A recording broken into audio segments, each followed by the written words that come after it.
My name is Ansley, and I am 33 years old. The night I brought Ford home to meet my family, my mother looked at his 8-year-old son sitting at our dining room table, dressed in his church clothes, trying his best with the good china, and said to me, barely under her breath, "You do understand what you're asking us to absorb." Scout was working very hard to the right spoon for his soup.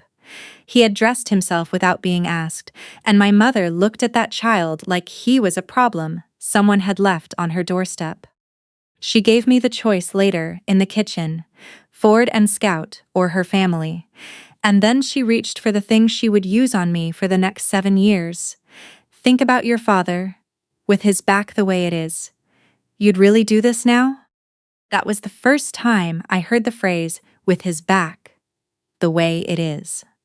I did not know, standing in that kitchen, that a sentence could be a leash you'd wear for 7 years without realizing someone was holding the other end. I work at the county records office, title examiner. I spend my days reading deeds, tracing ownership, finding where the story of a property gets murky, and following the paper trail back to the truth. What people claim they own and what they actually own are often two very different things. The document is the truth. Everything else is a story someone is telling. I met Ford on a Thursday in February.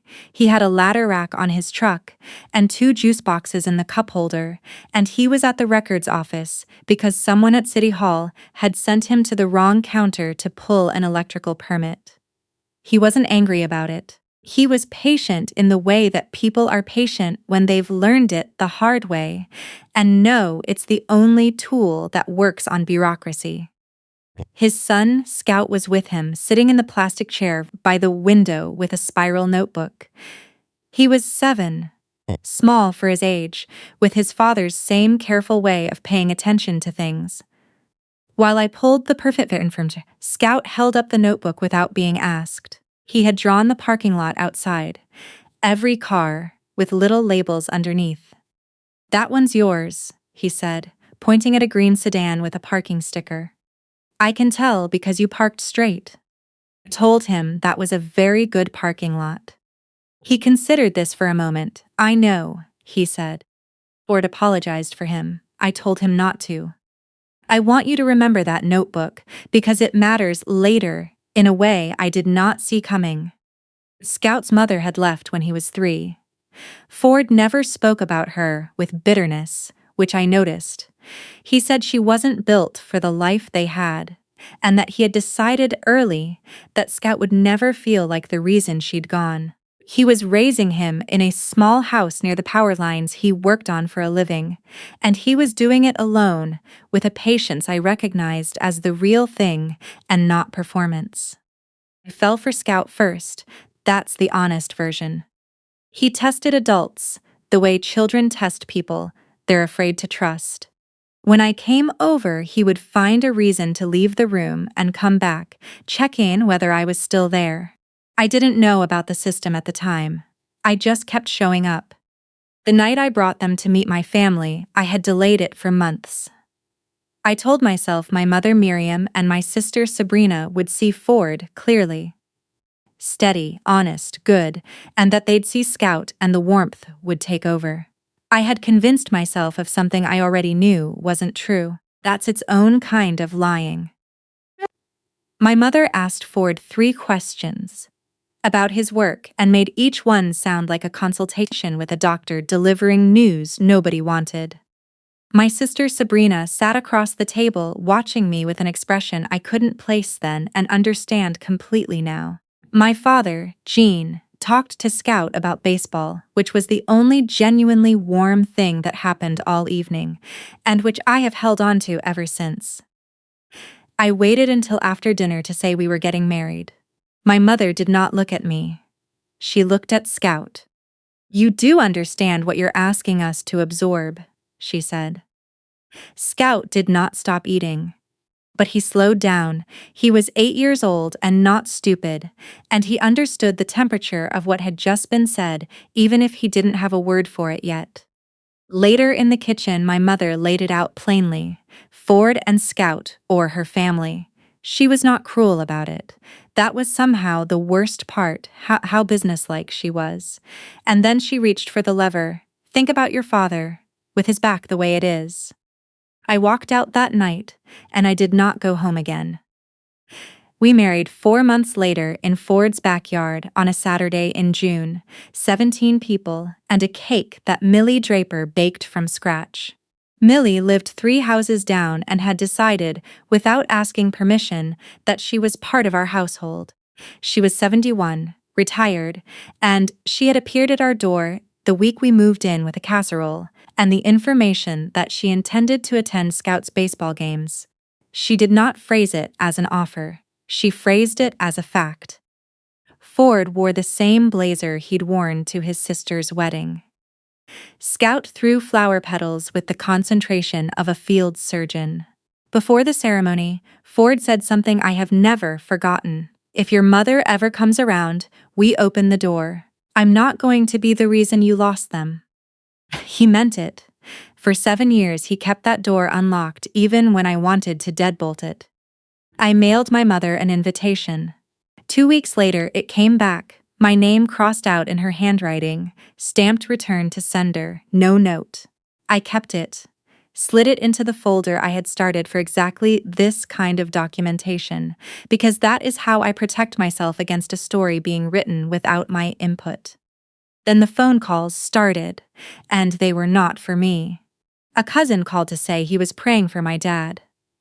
An aunt left a voicemail about making good choices while there was still time. My mother had already buried me in a story, and the story was that I had chosen a tradesman over my family and abandoned a father whose health was declining. I believed part of it. That's what I have the hardest time forgiving myself for. I had no access to my father, no way to verify anything, and the idea that a mother would manufacture a health crisis was too monstrous to sit with comfortably. So, I carried the guilt the way you carry something heavy, carefully, every day, redistributing the weight so you could keep walking. Scout carried something too. About 3 months after the wedding, he came to me one evening and said, very quietly, "They didn't come because of me, right?" He was 8 years old. I did not give him a speech. Speeches are for the person giving them. "They didn't come because of who they are," I said. "You are the reason I stayed." And then, the next morning, I added his name to the emergency contact list at his school, and I wrote my name on the inside cover of his baseball mitt in permanent marker. He read it at breakfast and didn't say anything, but he carried that mitt like it was a deed to something. He kept the notebook too, a new one. Not the parking lot drawings, a different system. He was tracking attendance, his baseball games, his school concerts, the small events that make up a kid's year, a name and a check mark for everyone who showed up, a dash for everyone who didn't. I didn't know about the notebook then. I want you to keep it in mind anyway. The first years were lean, in the way that doesn't make good stories. 2 incomes that were never quite enough, a water heater that failed every January, Ford leaving before dawn and coming home with his hands rougher than when he'd left. He did electrical work on commercial builds, residential remodels, anything that needed licensed hands. He was good at it. He was also beginning to see something no one else in the industry was measuring. "We wire all these buildings," he said one night, "and nobody's actually tracking the load data over time. Claims come in after something fails, but nobody's modeling where the failures are going to happen before they do." He said it like a complaint. It turned out to be a company. He and his old friend Dale built a software tool that logged electrical load patterns by building type and age, then cross-referenced them with utility incident reports to generate risk scores. Not glamorous, exactly the kind of unglamorous work that insurance companies eventually discover they desperately need. My job at the records office made me useful in ways neither of us had expected. I knew how to file, how to structure contracts, how to document everything with dates and signatures so that when something got disputed later, And in business, something always gets disputed later. The paper trail was clean. He built the system that flagged the risk. I built the paper trail that made the company real. We called it Ground Line Solutions. I need to tell you about one night from those years because it told me who we were. Scout had a fever in the middle of a Thursday, the kind that makes a child go quiet in a way that scares you. Ford was out of state on a job he could not leave without losing a contract that was keeping our lights on. It was just me. At the same time, my work email was filling with a crisis, a title search with a discrepancy that needed resolving before an early closing the next morning, the kind of situation that gets you promoted or fired depending on how you handle it. I looked at the phone, I looked at Scout.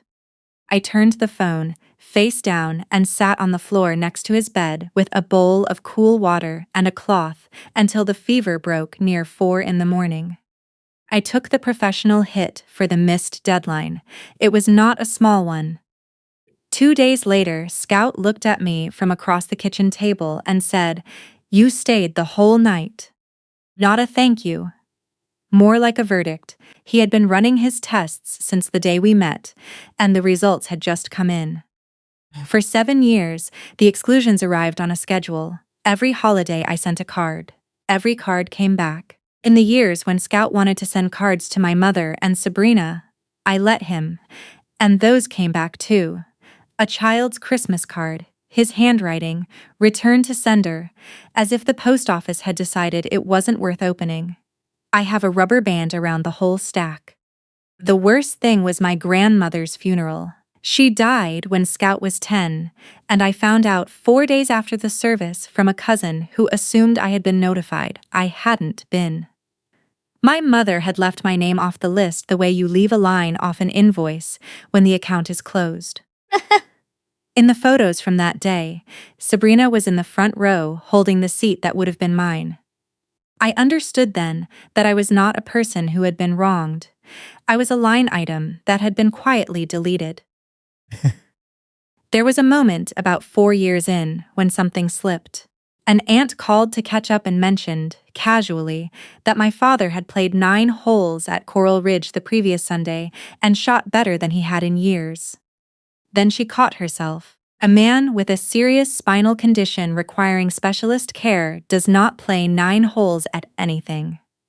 I wrote the date in my notebook the way I write everything down, and then told myself I had misunderstood, because the alternative was a door I wasn't strong enough to open yet. I filed the note next to the returned envelope and kept moving. Groundline grew 1 year at a time. A near collapse when a utility contract fell apart 2 weeks before signing. A slow recovery.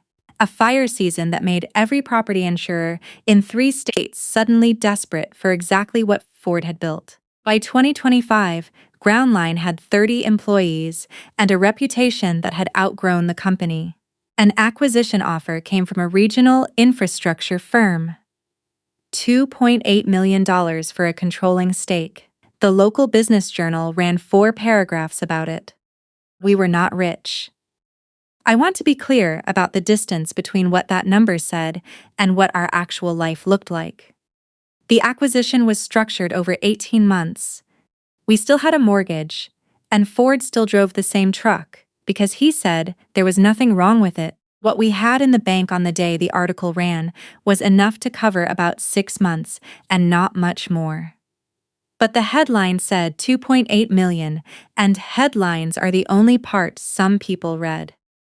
My mother called 11 days after the article. 11 days, I noted it. Her voice came through warm and familiar, as if 7 years had been a weather system that had simply moved through and now cleared. Ansley, sweetheart, it's been too long. Not I was wrong. Not I'm sorry. Just too long, as if the distance had been something that happened to us rather than something she had chosen and maintained.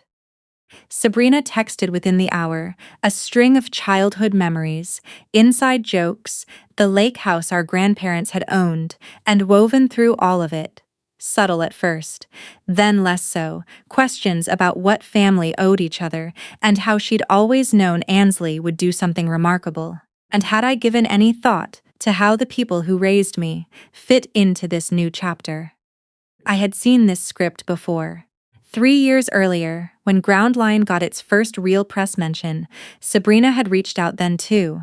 Warm, nostalgic, 4 messages of what felt like genuine connection before the real question appeared. Could I co-sign a small business loan for her boutique? Just temporarily, just a rough quarter. I had said no, gently. She had gone silent for 2.5 years. I had kept those texts, old habit. When I laid the old messages next to the new ones, they were nearly identical. Same opening. Same specific memory chosen to lead with. Same pivot point. My sister had a script and she was running into it again on the same person. I showed them to Alma, my supervisor at the records office. Alma had been examining property documents for 35 years and had the specific intelligence of someone who has spent a career identifying the gap between what a document says and what someone wanted it to say. She looked at the texts, looked at me, and said, "A lie that patient always has a payoff waiting. When they come to collect, they have to put it in writing, and when they do, they'll hand you everything you need." She tapped the desk. "Don't go looking for the proof, wait for them to bring it to you." I did not fully understand that until the Saturday they arrived. They came together, my mother in her good coat, Sabrina half a step behind. In my mother's hands was a folder with soft corners from handling. Whatever was inside had been revised and carried and refined. It had existed before the acquisition closed. This was not a spontaneous overture from a mother who missed her daughter. This had been ready and waiting. We sat in the living room. Ford offered coffee. My mother looked around at our house and I watched her calculate it, pricing the furniture, reading the life. Then she folded her hands over the folder and said in her warmest voice, "We think it's time to heal, but healing means being honest about what everyone sacrificed." She began to read. $350,000 for what she and my father had invested in my upbringing, education, opportunities, everything they had provided. A $200,000 interest-free loan for Sabrina's boutique, because family didn't charge family. $6,000 a month for my father's ongoing spinal care, which was getting complicated and expensive, and which they could no longer manage alone.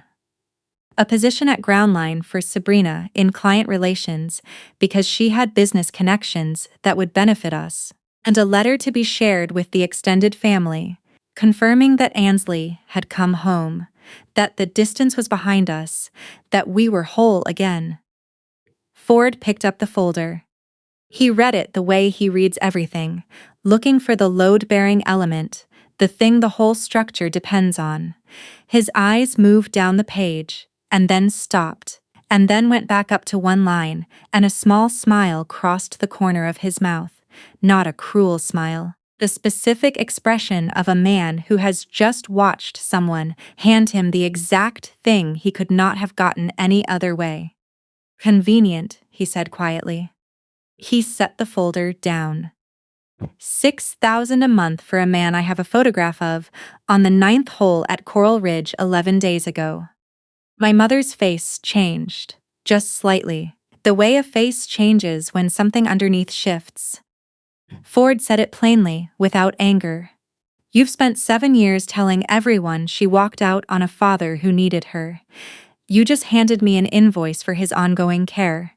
If he needed ongoing care, she didn't walk out. If she walked out, there's nothing to bill for. You can't have both. And now I have both in your handwriting, on the same page." My mother reached for the folder. She did not get it back. I opened the box I had placed on the side table before they arrived. Brought down from the shelf that morning, set within reach, closed. I had been keeping it for 7 years. Cards, notes, screenshots, dated entries in my own handwriting, the returned envelope with my name crossed out. I took out the photograph first. My father at Coral Ridge, full swing, laughing, no brace, no visible accommodation for chronic pain, recent. Sent to me 3 weeks earlier by a cousin who thought I should have it without understanding yet why I might need it. He's been fine, I said. He had a real episode years ago, a disc issue, a few frightening months, and then he recovered. And you never corrected the story because a recovered father is no use to you as a lever. So you kept him sick in the telling. A sick father kept me guilty. It kept everyone else angry at me. That's what the lie was for. Sabrina jumped in then, and she did not defend the story. She pivoted immediately to fairness, to family, to the number 2.8 million, as though saying it out loud made it physically present in the room and therefore owed. You have all of this now, Ansley. It wouldn't cost you anything. We need it. Need, I said. Not deserve. Need. I let that land. I know about the boutique.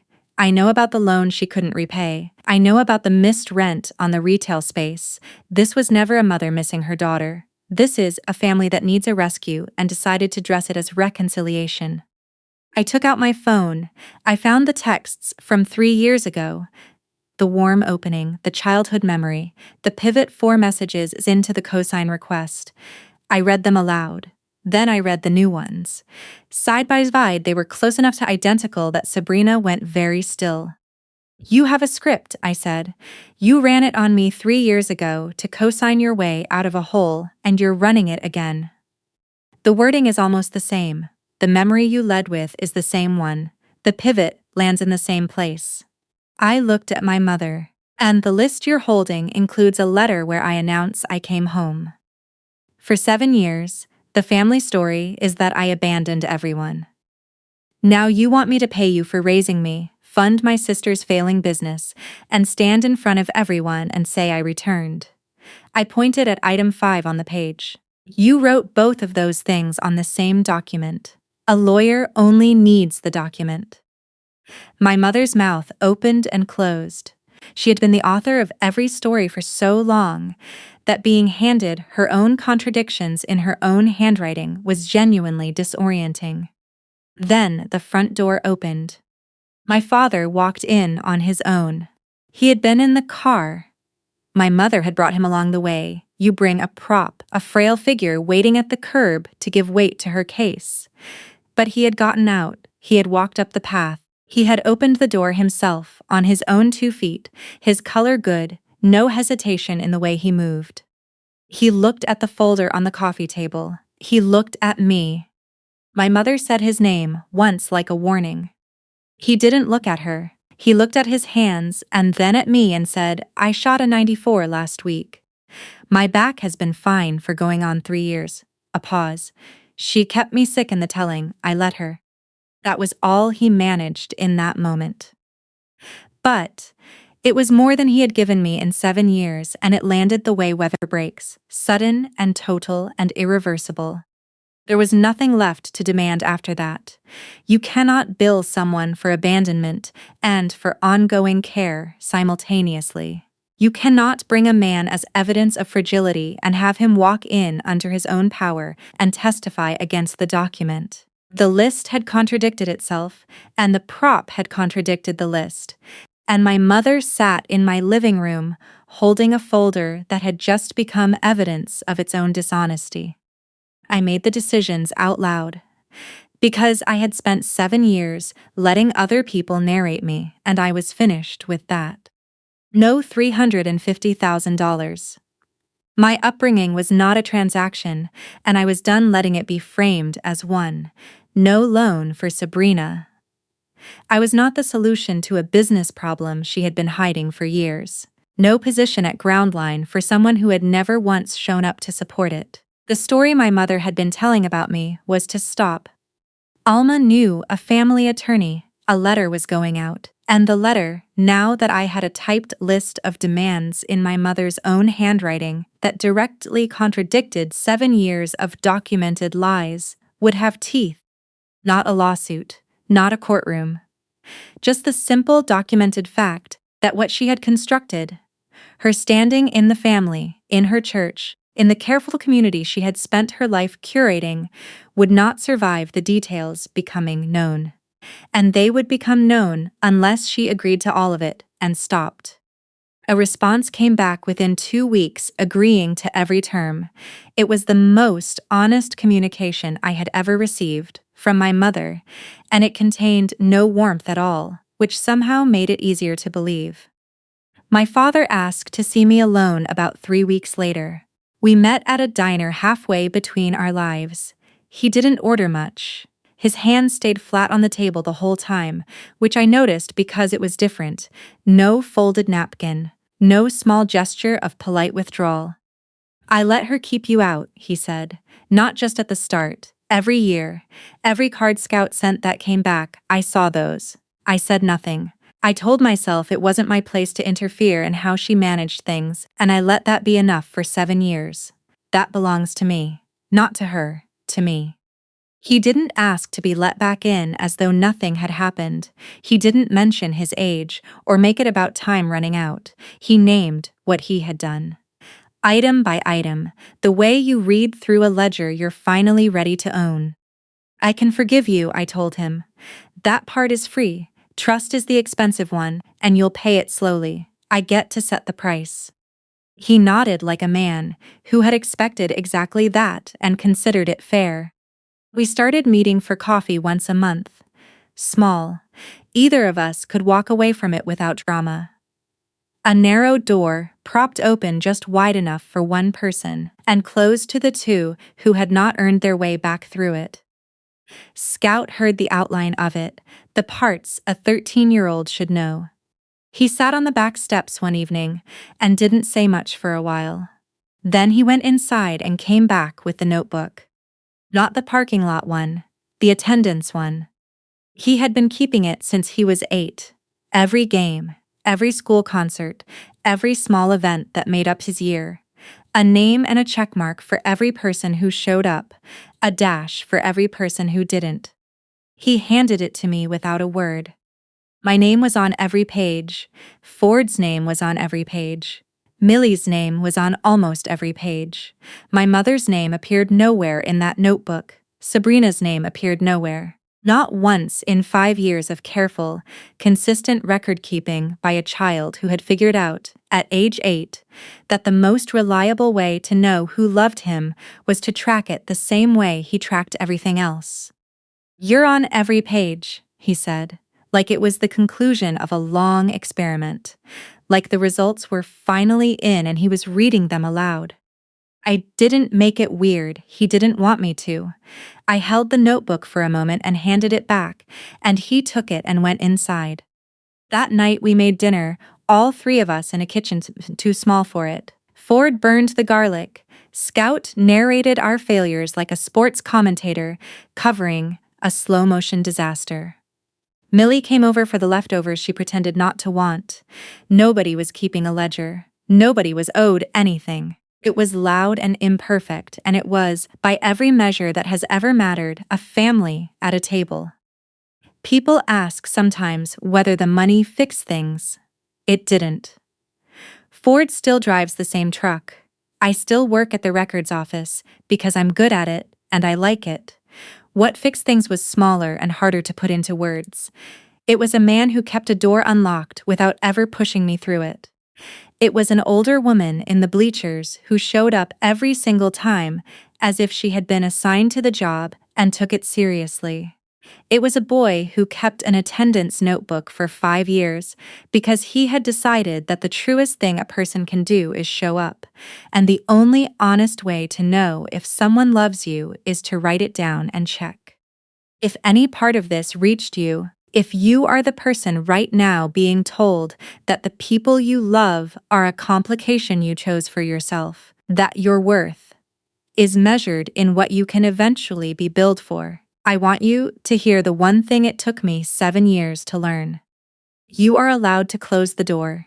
You are allowed to open it a crack for some people and keep it shut for others. Forgiveness is one thing. Access is another. You hold both keys and you do not have to hand them to the same person at the same time. Subscribe if you want to stay. There is always another story, and there is always someone in it who is finally setting down a weight they were never supposed to carry in the first place. I'll see you there.